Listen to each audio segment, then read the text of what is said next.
একদিকে সহযোগিতা নেমেছেন লোকাল ছেলেরা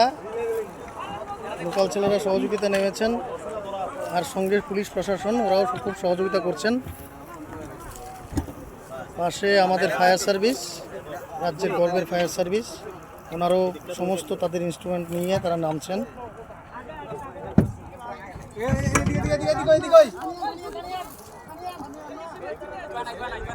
আজকে যে নারকেলকুঞ্জে ঘটনাটা ঘটছে, এটা ঘটনাটা কি ঘটলো?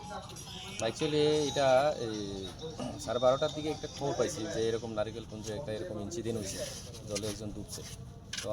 তো সঙ্গে সঙ্গে আমি দৌড়ে এসেছি। হওয়ার পরে এখানে খবর পাইছি যে এখানে 4জন স্নান করতে আসলো।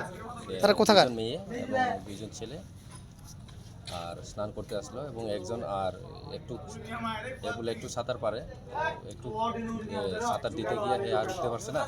বাকি 3জন আর সাঁতার পারে না, এরা কিনারেই আসলো, তো আর উঠতে পারছে না। আর এখন খোঁজাখুঁজি চলছে, SDRF আইছে, আরও ফায়ার সার্ভিস থেকেও আইছে, তারা খোঁজাখুঁজি চলছে। ওদের আইডেন্টিটি কি স্যার? এরা দুইজন বিহারের আর 2জন ইউপি। তারা 4জনই NIT স্টুডেন্ট, আগরতলা। যেটা জানলাম তারা ফার্স্ট ইয়ার, 4জনই ফার্স্ট ইয়ার। ঘটনাটা স্যার কয়টায় ঘটছে? এটা আনুমানিক হবে 12:30 এরকম। এখন কিভাবে ঘটনাটা হইলো বা আপনারা কখন খবর পাইলেন, এখন আপনারা কি করবেন? আমরা 12:57 সময় আমরা কল পাইছি। তো আমরা কল পাই স্যার, আমরা EVM মেশিন টিশিন সবটি আমরা আনছে, এখনও ফিটিং করা হয়েছে না। এই মাত্রায় আমরা স্পটে উপস্থিত হইলাম। ধরেন আধা ঘন্টা আগে পাওয়ার সঙ্গে সঙ্গে আমার টিমটা নিয়ে আমি ঘন্টাছড়া থেকে মুভ করলাম। হ্যাঁ, এখানে এখন আমরা নারকেল বাগানে আইছি। হ্যাঁ, আমার একটা সিভিল ডিফেন্সের ভলান্টিয়ার, ওদের আমি জলে দিয়ে দিচ্ছি। এখন তারা আবার বুট টুট রেডি করতেছে।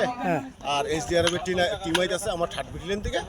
তার সঙ্গে আমার কন্ট্যাক্ট হয়েছে, তারা মোটামুটি রাস্তা অর্ধেক আগে বসছে। তার মানে